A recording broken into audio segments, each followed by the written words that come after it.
Hi hello வணக்கம். நான் doctor Hema, yoga மற்றும் இயற்கை மருத்துவர். இன்றைக்கி சுகர் பேஷண்ட்ஸ்க்கு 5 முக்கியமான ஹெல்த் டிப் பார்க்கலாமா? மாத்திரை சாப்பிட்றீங்களோ அல்லது சாப்பிட்றது இல்லையோ, இந்த 5 விஷயத்தை ஃபாலோ பண்ணினீங்கன்னா ஈஸியாக சுகரை உங்கள் கண்ட்ரோலுக்கு கொண்டு வந்துடலாம். நம்பர் 1, எல்லா விதமான இனிப்பு வகைகளும் தவிர்த்துருங்க. சர்க்கரை, தேன், வெல்லம், நாட்டு சர்க்கரை, கிழங்கு வகைகள். சிம்பிளாக சொல்லணும்னா நாக்குக்கு எதெல்லாம் இனிப்பு சுவை தருதோ அது எல்லாத்தையுமே அவாய்ட் பண்ணிவிடுங்க. நம்பர் 2, அதிக புரதம், நல்ல கொழுப்பு, நார்ச்சத்து நிறைந்த காலை உணவை தேர்ந்தெடுத்து சாப்பிடுங்க. உண்மையாக சொல்லணும்னா இந்த மாதிரியான உணவு வகைகள் வெரைட்டிஸ் அதிகமாக நமக்கு தெரியறதில்ல. கூடிய விரைவில் high protein, good fat, fibre rich breakfast, சர்க்கரை நோயாளிகளுக்கு உகந்த உணவை ஹெச்டி வைப்ஸ் நம்ம சேனலில் போட போகிறோம்.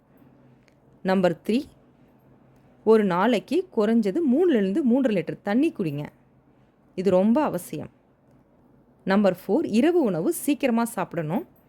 அதில் குறைந்த மாவுச்சத்தும் நிறைந்த நார்ச்சத்து உள்ளதாக இருக்கணும்.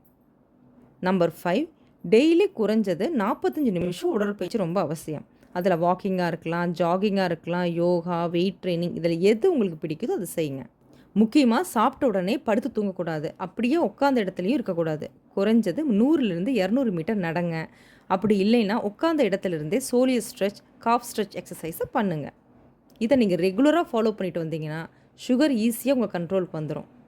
இந்த வீடியோ உங்களுக்கு ரொம்ப யூஸ்ஃபுல்லாக இருந்திருக்கும்னு நினைக்கிறேன். பிடிச்சிருந்ததுன்னா லைக் பண்ணுங்கள், ஷேர் பண்ணுங்கள், சப்ஸ்கிரைப் பண்ணுங்கள். நாளைக்கு ஒரு புது வீடியோவோட உங்களை மீட் பண்ணுறேன். தேங்க்யூ, பாய்.